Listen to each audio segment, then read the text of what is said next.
नमस्कार, मैं हूं सत्यपाल और आप देख रहे हैं CWB हिंदी न्यूज।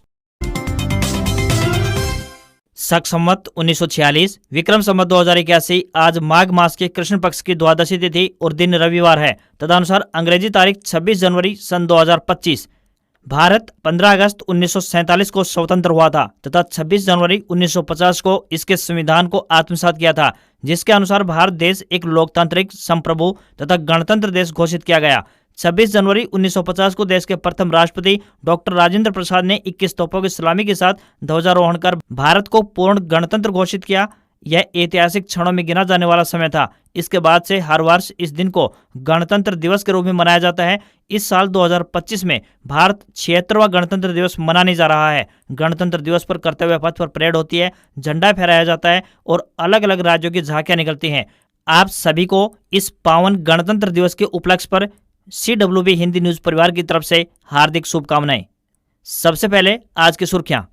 हरियाणा में देसी गाय पालने पर मिलेगी 30,000 रुपए सब्सिडी, केवल इन्हीं लोगों को मिलेगा इसका लाभ। हरियाणा सरकार की BPL राशन कार्ड धारकों के खिलाफ कार्रवाई, गलत लाभ लेने वालों पर गिरने जा रही है गाज। हरियाणा सरकार का बड़ा कदम, मुख्यमंत्री ग्रामीण आवास योजना के तहत बांटे प्लाट। राजस्व विभाग में भ्रष्टाचार पर बड़ी कार्रवाई, हरियाणा सरकार ने 404 दलालों के नामों की सूची भेजी, जांच हुई शुरू। लैब सहायक के पदों पर भर्ती, 10वीं पास उम्मीदवारों के लिए सुनहरा अवसर, बताएंगे पूरी अपडेट। जींद वासियों के लिए खुशखबरी, उचाना बस स्टैंड के अंदर से होकर गुजरेगी सभी बसें, आदेश हुए जारी।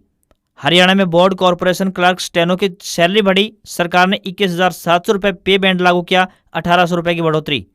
हरियाणा कांग्रेस के विधायकों ने CM नायब सिंह सैनी की तारीफों के बांधे पुल, हाईकमान की बड़ी टेंशन।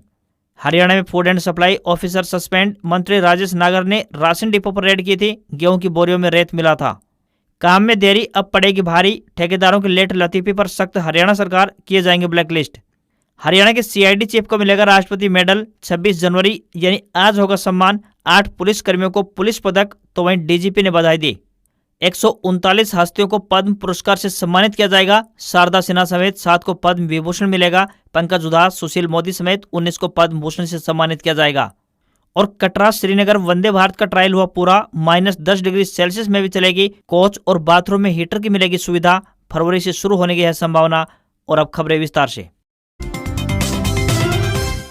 हरियाणा में अगले कुछ दिनों तक मौसम साफ बना रहेगा। IMD चंडीगढ़ द्वारा इस बारे में जानकारी दी गई है कि 31 जनवरी तक प्रदेश में मौसम शुष्क रहने के आसार जताए गए हैं। विभाग द्वारा इस दौरान के लिए कोई मौसम अलर्ट जारी नहीं किया गया है। राज्य के सभी 22 जिलों को ग्रीन जोन में शामिल किया गया है। इसका मतलब है कि यहाँ पर कोई खास मौसम परिवर्तन नहीं होने वाला। इस कारण तापमान में हल्की बढ़ोतरी देखने को मिल सकती है, लेकिन ठंड में ज्यादा बदलाव नहीं होगा। इसके साथ ही सुबह और शाम के समय सर्द हवाओं के चलते ठंडक बनी रहेगी। इस दौरान दिन में तेज धूप देखने को भी मिलेगी, जिससे लोगों को गर्मी महसूस होगी। सुबह और रात के समय हल्का कोहरा भी देखने को मिल सकता है, लेकिन इसका असर ज्यादा नहीं होगा। 29, 30 और 31 जनवरी के दौरान अधिकतम तापमान 21 से 22 डिग्री सेल्सियस तक पहुंच सकता है, जबकि न्यूनतम तापमान 10 से 11 डिग्री सेल्सियस तक बना रहेगा। दिल्ली यूनिवर्सिटी के जेनेटिक डिपार्टमेंट में लैब सहायक के पदों पर भर्ती के लिए आवेदन मांगे गए हैं। आपको बता दें कि ये भर्तियां प्रोजेक्ट आधार पर की जाएंगी। महिला और पुरुष दोनों वर्गों के उम्मीदवार इन पदों के लिए अपने आवेदन दे सकते हैं। इच्छुक उम्मीदवार अपने आवेदन भारतीय डाक के माध्यम से भेज सकते हैं। आवेदन करने की आखिरी तारीख 4 फरवरी 2025 रहेगी। इन पदों के लिए उम्मीदवारों का 10वीं पास होना आवश्यक है। किसी भी वर्ग के उम्मीदवारों को कोई भी आवेदन शुल्क जमा नहीं करना होगा। न्यूनतम आयु 18 वर्ष और अधिकतम आयु 28 वर्ष तय की गई है। इन पदों के लिए उम्मीदवारों को ऑफलाइन आवेदन भेजने होंगे। हरियाणा सरकार ने BPL राशन कार्ड धारकों के खिलाफ कार्रवाई की शुरुआत कर दी है। राज्य सरकार ने कुछ परिवारों के राशन कार्ड काटने की प्रक्रिया आरंभ कर दी है। प्राप्त जानकारी के अनुसार बता दें कि सरकार उन उपभोक्ताओं के खिलाफ कदम उठा रही है जिनका बिजली बिल 20,000 रुपए से अधिक आता है। इसके अलावा जिन BPL परिवारों के पास 4 पहिया वाहन पंजीकृत हैं, उनकी भी पहचान की जा रही है और उनके सूची से नाम हटाए जाने की शुरुआत हो चुकी है। राज्य सरकार ने राशन कार्ड धारकों के खिलाफ कार्रवाई करते हुए राशन कार्डों को काटने की प्रक्रिया शुरू कर दी है। खाद्य आपूर्ति विभाग ने उपभोक्ताओं को मैसेज भेजना शुरू कर दिया है, जिसमें उन्हें बताया जा रहा है कि उनके राशन कार्ड में कोई बदलाव किया गया है। अब सरकार ने उन परिवारों को इस योजना से बाहर करने की तैयारी शुरू कर दी है जो गलत तरीके से इसका लाभ उठा रहे हैं। जिन परिवारों के पास महंगे वाहन या फिर बड़े बिजली बिल है, वे इस योजना के पात्र नहीं होंगे और उनके राशन कार्ड काटे जाएंगे। अत्यधिक संपत्ति और वाहन वाले BPL परिवारों के खिलाफ भी यह कदम लिया जा रहा है ताकि केवल वास्तविक गरीबों को ही इस योजना का लाभ मिल सके।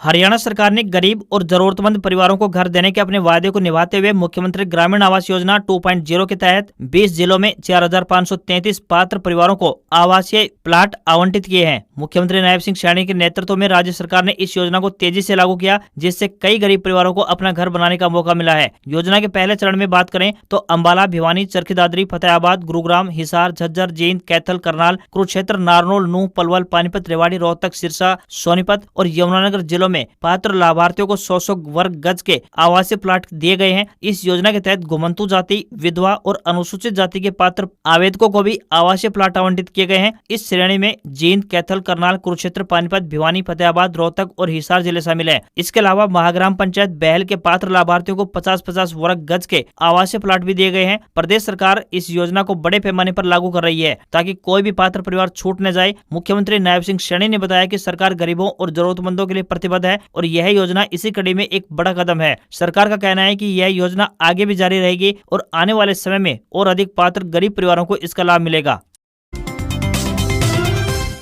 हरियाणा सरकार द्वारा खेती में जोखिमों को कम करने व खेती को जहर मुक्त बनाने के लिए किसानों को विभिन्न प्रकार की अनुदान योजनाओं का लाभ दिया जा रहा है। प्रदेश सरकार ने योजनाओं का विस्तार करते हुए अब स्वेच्छा से प्राकृतिक खेती को बढ़ावा देने वाले ऐसे किसान जिसके पास 2 से 5 एकड़ भूमि है, उनको देसी गाय की खरीद पर 30,000 रूपए वार्षिक अनुदान का लाभ देना शुरू कर दिया है। कृषि एवं किसान कल्याण विभाग के एक अधिकारी ने बताया है कि जिनके पास देसी गाय है वो मेरी फसल मेरा ब्यौरा पोर्टल पर फसल रजिस्ट्रेशन करवाते हैं। केवल वही व्यक्ति इस अनुदान राशि का लाभ उठाने के लिए फॉर्म अप्लाई कर सकते हैं। हाल ही में किसानों द्वारा खरीदी गई गायों की वेरिफिकेशन प्रक्रिया शुरू हो चुकी है, जिससे कि सब्सिडी की राशि बहुत जल्द किसानों के खाते में जमा होगी। हालांकि सब्सिडी की प्रक्रिया पिछले 7 महीनों से रुकी हुई थी क्योंकि खरीदी गई गायों की वेरिफिकेशन नहीं हो पाई थी, लेकिन अब वेरिफिकेशन प्रक्रिया शुरू हो चुकी है और सब्सिडी की राशि भी जल्दी किसानों को मिल जाएगी। सब्सिडी के लिए आपको बता दें कि किसान अपने नजदीकी कृषि या पशुपालन विभाग में आवेदन जमा करवा सकते हैं। आवेदन स्वीकार होने के बाद खरीदी गई गायों की जाँच की जाती है। वेरिफिकेशन पूरी होते ही सब्सिडी की राशि सीधे किसान के बैंक खाते में ट्रांसफर कर दी जाती है। आवश्यक दस्तावेजों की बात करें तो परिवार पहचान पत्र, बैंक की पासबुक, मेरी फसल मेरा ब्यौरा पोर्टल पर रजिस्ट्रेशन और रजिस्टर्ड मोबाइल नंबर होना चाहिए। हरियाणा सरकार ने राजस्व विभाग में सक्रिय दलालों की सूची जारी करनी शुरू कर दी है। हाल ही में पटवारियों की भ्रष्टाचार से संबंधित सूची जारी करने के बाद सरकार ने अब जिला स्तर पर पटवारी और तहसील कार्यालयों में काम कर रहे दलालों की सूची भी तैयार करनी शुरू कर दी है। यह सूची राज्य के सभी 22 जिलों में CID की रिपोर्ट के आधार पर तैयार की गई है, जिसमें उन दलालों के नाम शामिल किए गए हैं जो लंबे समय से इन विभागों में सक्रिय हैं। राजस्व विभाग के अतिरिक्त मुख्य सचिव और वित्तायुक्त ने इन सभी जिला उपायुक्तों को निर्देश दिए हैं कि वे इस सूची की अपने वरिष्ठ अधिकारियों से जाँच करवाएं और अगले 15 दिनों में सरकार को रिपोर्ट भेजें। कुछ जिलों में यह सूची भेजी जा चुकी है, जबकि कुछ अन्य जिलों में भेजने की प्रक्रिया जारी है। पलवल जिले के उपायुक्त के पास भेजी गई पहली सूची सामने आ चुकी है। इस सूची में पटवारखानों से लेकर तहसील कार्यालयों तक 404 दलाल सक्रिय होने का दावा किया जा रहा है। इसमें यह भी बताया गया है कि वे कब से और कहां सक्रिय हैं। साथ ही उनके द्वारा की जा रही दलाली के तरीकों की भी डिटेल दी गई है। रिपोर्ट में यह भी बताया गया है कि इन दलालों की गतिविधियों के कारण जनता के बीच सरकार के प्रति नकारात्मक फीडबैक जा रही है। यहाँ पर आपको बताते चलें कि पटवारियों की सूची जारी करने पर विपक्ष ने विरोध जताया है, तो वहीं पटवारी संगठनों द्वारा इस सूची का विरोध किया जा रहा है। हालांकि जो लंबे समय से पटवारियों और दलालों के भ्रष्टाचार से परेशान थे, वे सरकार के इस कदम से खुश हैं। साइबर सिटी गुरुग्राम में ट्रैफिक पुलिस ने एक नई पहल की शुरुआत की है। यहाँ पर रहने वाले या फिर यहाँ से गुजरने वाले लोगों के लिए पुलिस द्वारा बनाए गए चालान को भरने के लिए QR कोड की सुविधा उपलब्ध करवाई गई है। ट्रैफिक DCP वीरेंद्र विज ने बताया कि लोगों की सुविधा का ख्याल रखते हुए चालान भुगतान के लिए पेटीएम QR कोड लॉन्च किया गया है। इस नई पहल से लोगों के न केवल समय की बचत होगी, बल्कि इस पेटीएम QR कोड की मदद से घर बैठे भी कोड को स्कैन करके आसानी से चालान का भुगतान किया जा सकेगा। उन्होंने बताया कि गुरुग्राम हरियाणा का पहला जिला ऐसा होगा जहाँ पर QR कोड की मदद से चालान के भुगतान की सुविधा शुरू की गई है। इस सुविधा के शुरू होने से लोगों को चालान भुगतान करने के लिए दफ्तरों की भागदौड़ करने से छुटकारा मिलेगा। वीरेंद्र विज ने बताया कि गुरुग्राम जिले के सभी पुलिस थानों, पुलिस चौकियों, ट्रैफिक बूथों व सभी पुलिस कार्यालयों में पेटीएम QR कोड चिपकाए गए हैं। पेटीएम से इस QR कोड स्कैन करने पर सबसे पहले यह आपको हरियाणा ट्रैफिक पुलिस के पेज पर लॉगिन कर देगा, जिस पर आप अपना चालान नंबर या फिर वाहन नंबर दर्ज करें। इसके बाद चालान साइट पर आपके चालान की राशि भुगतान दिखाई देगी और इसके बाद चालान का भुगतान आसानी से किया जा सकेगा। उन्होंने बताया कि केवल कोर्ट में भेजे जाने वाले चालान का भुगतान इस पेटीएम यानी QR कोड के जरिए नहीं किया जा सकेगा। हरियाणा सीएम नायब सिंह सैनी को मुख्यमंत्री बने अभी 3 महीने का समय हुआ है, लेकिन छोटे मोटे मसलों पर चर्चा और उनके काम करने का अंदाज हर किसी को दीवाना बना रहा है। खास बात यह है कि कांग्रेस विधायक भी इससे अछूते नहीं है। 2 कांग्रेस विधायक उनकी तारीफ करते नहीं थक रहे हैं, जिससे कांग्रेस खेमे की टेंशन बढ़ गई है। सिरसा से कांग्रेस विधायक गोकुल शेतिया और नारायणगढ़ से कांग्रेस विधायक शैली चौधरी द्वारा मुख्यमंत्री नायब सिंह सैनी की तारीफ किए जाने से कांग्रेस खेमे में हलचल बढ़ गई है। एक ने तो यहाँ तक कह दिया है कि मैं ऐसी शख्सियत की दाद देता हूँ। इसके अलावा क्षेत्र के विकास के लिए फंड देने पर दिल की गहराइयों से धन्यवाद देने की बात कही। ऐसे में इन दोनों विधायकों को लेकर सूबे की राजनीति में हलचल तेज हो गई है। राजनीति में किसी भी नेता के अगले कदम के बारे में कह पाना मुश्किल ही होता है, लेकिन संकेतों से अक्सर कहानी बयां होती है। हरियाणा में 100 करोड़ रुपए से अधिक लागत वाली कई विकास परियोजनाएं समय पर पूरी नहीं हो पा रही हैं, जिससे सरकार ने सख्त रुख अपनाने का फैसला लिया है। ठेकेदारों की सुस्ती के कारण इन प्रोजेक्ट्स की रफ्तार धीमी पड़ गई है। अब सरकार ने स्पष्ट निर्देश दे दिए हैं कि जो ठेकेदार तय समय में काम पूरा नहीं करेंगे उन्हें ब्लैकलिस्ट किया जाएगा, यानी ताकि भविष्य में उन्हें कोई नया ठेका न मिल सके। हरियाणा में फिलहाल 100 करोड़ रुपए से अधिक की 25 परियोजनाएं इस समय चल रही है। इनकी प्रगति की समीक्षा मुख्य सचिव डॉक्टर विवेक जोशी कर रहे हैं। हाल ही में चंडीगढ़ में हुई बैठक में सामने आया है कि कई परियोजनाओं को पूरा करने में वन एवं पर्यावरण विभाग की मंजूरी समेत कई अन्य प्रशासनिक स्वीकृतियों की कमी बड़ी बाधा बनी हुई है। मुख्य सचिव ने बताया कि भविष्य में किसी भी परियोजना की शुरुआत से पहले आवश्यक मंजूरियां प्राप्त करना अनिवार्य होगा, ताकि निर्माण कार्य शुरू होने के बाद किसी भी प्रकार की रुकावट न आए। बैठक में चर्चा की गई कि 6 सरकारी नर्सिंग कॉलेजों का निर्माण कार्य तेजी से चल रहा है। इन्हें 31 मई तक पूरा किया जाने की संभावना है। बता दें कि भिवानी में 535.55 करोड़ रुपए की लागत से बन रहे राजकीय मेडिकल कॉलेज का निर्माण कार्य भी लगभग पूरा हो चुका है। अब बायोमेडिकल उपकरण लगाने की प्रक्रिया शुरू कर दी गई है। इसी साल मार्च महीने तक इसे चालू करने की योजना है। वहीं करनाल के कुटेल में 761.51 करोड़ रुपए की लागत से पंडित दीनदयाल उपाध्याय स्वास्थ्य विज्ञान विश्वविद्यालय का निर्माण कार्य पूरा हो चुका है, जबकि चिकित्सा उपकरणों की खरीद और स्टाफ की भर्ती की प्रक्रिया जारी है। वहीं 100 करोड़ रुपए की लागत से चरखी दादरी जिले के बाडड़ा विधानसभा क्षेत्र में नहरी पेयजल आपूर्ति परियोजना पूरी हो चुकी है। इसी तरह नूंह जिले के नगीना और पिनगुआ खंडों में 52 गाँव और 5 ढाणियों में जल आपूर्ति सुधार का काम भी आखिरी चरण में है। हरियाणा के फरीदाबाद के district and food supply controller यानी डीएफएससी सीमा शर्मा को शनिवार को खाद्य एवं आपूर्ति विभाग ने लापरवाही बरतने पर सस्पेंड कर दिया। सीमा शर्मा की जगह राजेश्वर मुदगिल को डीएफएससी का कार्यभार सौंपा गया है। 30 नवंबर को खाद्य एवं आपूर्ति मंत्री राजेश नागर ने पलवल में राशन डिपो पर रेड की थी। तब उन्हें गेहूं की बोरियों में रेत भरा हुआ मिला था। उसी समय उन्होंने अधिकारी के खिलाफ जाँच के आदेश दे दिए थे। मंत्री राजेश नागर ने कहा कि सरकार लोगों की भलाई के लिए काम कर रही है। काम में लापरवाही बरतने वाले अधिकारियों और कर्मचारियों पर इस तरह की कार्रवाई आगे भी होती रहेगी। अगर कोई भी कर्मचारी काम में लापरवाही या भ्रष्टाचार करेगा तो उसके खिलाफ कार्रवाई होगी। सीमा शर्मा के पास फरीदाबाद के साथ पलवल का भी कार्यभार था। 30 नवंबर 2024 को मंत्री राजेश नागर ने पलवल के कुसक बडोली गांव में राशन डिपो पर छापेमारी की थी। जब गेहूं की बोरियों की जांच की गई तो वहां रेत भरा हुआ मिला। मंत्री ने विभागीय अधिकारियों को जांच के आदेश दिए और फूड सप्लाई विभाग के इंस्पेक्टर को कारण बताओ नोटिस जारी किया गया था। हरियाणा सरकार ने बोर्ड और कॉरपोरेशन में तैनात क्लर्क और स्टेनो को सैलरी में बड़ी राहत दी है। सरकार की तरफ से ऑर्डर जारी कर क्लर्क और स्टेनो के लिए 21,700 रुपए का पे बैंड लागू किया गया है। इसे लेकर चीफ फाइनेंशियल एडवाइजर की ओर से नोटिफिकेशन जारी कर दिया गया है। पहले क्लर्क स्टेनो का पे बैंड 19,900 रुपए था, अब उसमें 1,800 रुपए की बढ़ोतरी हुई है। हालांकि बोर्ड और निगमों में तैनात क्लर्क और स्टेनो पे बैंड 35,400 रुपए करने की मांग करते आ रहे हैं। इसको लेकर वह अपनी पेन डाउन स्ट्राइक तक कर चुके हैं। सैनी सरकार ने उनकी मांग को देखते हुए बढ़ोतरी की है। राज्य के सभी सरकारी उपक्रमों को निर्देश दिया गया है कि वे अपने बोर्ड ऑफ डायरेक्टर से मंजूरी लेकर क्लर्क और स्टेनो वर्ग के कर्मचारियों के लिए नया वेतन ढांचा लागू करें।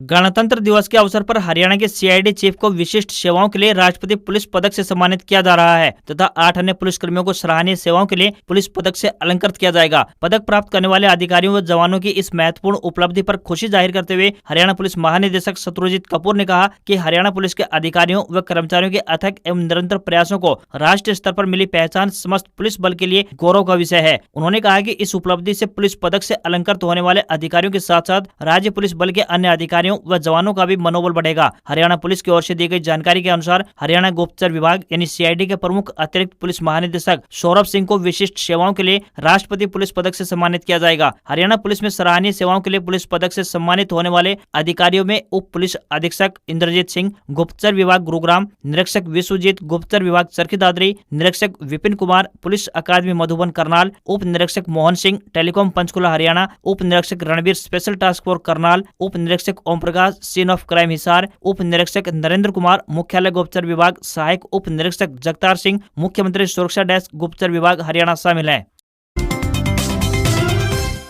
केंद्र सरकार ने गणतंत्र दिवस की पूर्व संध्या पर शनिवार को 2025 के लिए 139 पद्म पुरस्कारों का ऐलान किया है। शारदा सिन्हा, ओसामू सुजुकी समेत 7 हस्तियों को पद्म विभूषण सम्मान दिया गया है। वहीं पूर्व hockey goalkeeper PR Sreejesh, Pankaj उदास और सुशील मोदी समेत 19 हस्तियों को पद्म भूषण के लिए चुना गया है। इसके अलावा राजस्थान की लोक गायिका बतूल बेगम, दिल्ली की स्त्री रोग विशेषज्ञ डॉक्टर नीरजा भटला समेत 113 हस्तियों को इस बार पद्म श्री से सम्मानित किया जाएगा। पद्म पुरस्कार विजेताओं में से 23 महिलाएं हैं। इनमें 10 विदेशी यानी NRI कैटेगरी के लोग भी शामिल हैं। 13 हस्तियां ऐसी हैं जिन्हें मरणोपरांत पुरस्कार दिए जा रहे हैं। बिहार के पूर्व मुख्यमंत्री सुशील मोदी, मनोहर जोशी, अर्थशास्त्री विवेक देबराय, गजल गायक पंकज उदास को मरणोपरांत पद्म भूषण दिया गया है। वहीं पद्मश्री पुरस्कार ऐसे 113 लोगों को दिया जा रहा है जिनमें कई गुमनाम हैं। कुवैत की योगा ट्रेनर और ब्राजील के मैकेनिकल इंजीनियर से हिंदू आध्यात्मिक और वेदांत गुरु बने जोनास मासेटी का नाम भी है। SBI के पूर्व अध्यक्ष अरुंधति भट्टाचार्य और हाल ही में रिटायर हुए क्रिकेटर R अश्विन को पद्मश्री दिया गया है।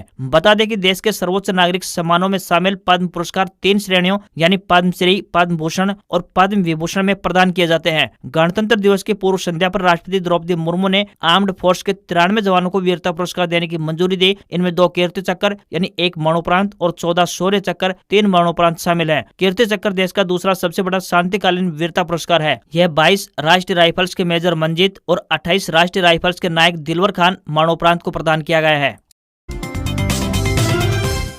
देश में IIT JEE की तैयारी कर रहे सैकड़ों स्टूडेंट्स को बड़ा झटका लगा है। देश में दिल्ली NCR समेत देश के 5 राज्यों में कोचिंग इंस्टीट्यूट FIITJEE ने अपने एग्जाम सेंटर अचानक से बंद कर दिए हैं, जिसके बाद देश में इन कोचिंग सेंटर में पढ़ने वाले सैकड़ों स्टूडेंट्स और उनके पेरेंट्स की मुश्किलें बढ़ गई हैं। FIITJEE असल में ज्वाइंट एंट्रेंस एग्जाम यानी IIT JEE एग्जाम की तैयारी कराने वाला एक जाना माना इंस्टीट्यूट है जो पूरे देश भर में विश्व प्रसिद्ध है, लेकिन अचानक से इसके बंद हो जाने का बड़ा झटका लगा है। जानकारी है कि ये 5 बड़े उपनगरों में अपना सेंटर बंद कर चुके हैं। यहाँ तक कि वो लाखों की एडवांस फीस जमा कर चुके हैं। बावजूद इसके बिना किसी नोटिस के कोचिंग संस्थान ताला लटकाकर भाग गए हैं। इन कोचिंग सेंटर्स में मेरठ में 400 स्टूडेंट्स, नोएडा में 2000 स्टूडेंट्स, भोपाल में 700 स्टूडेंट्स और पटना में 200 स्टूडेंट्स इस समय पढ़ाई कर रहे थे। 1992 में IIT दिल्ली के पूर्व छात्र DK गोयल ने FIITJEE की शुरुआत की थी। यह संस्थान इंजीनियरिंग और विज्ञान की परीक्षाओं की तैयारी कराने के लिए मशहूर था, लेकिन खबर है कि कुछ सालों से यह आर्थिक तंगी से गुजर रहा था या टीचरों की फीस तक नहीं दे पा रहा था, जिसके बाद सामूहिक स्तर पर कई टीचर्स ने इससे इस्तीफा भी दे दिया था और इसी का नतीजा है कि FIITJEE ने अपने एग्जाम सेंटर्स अचानक से बंद कर दिए हैं।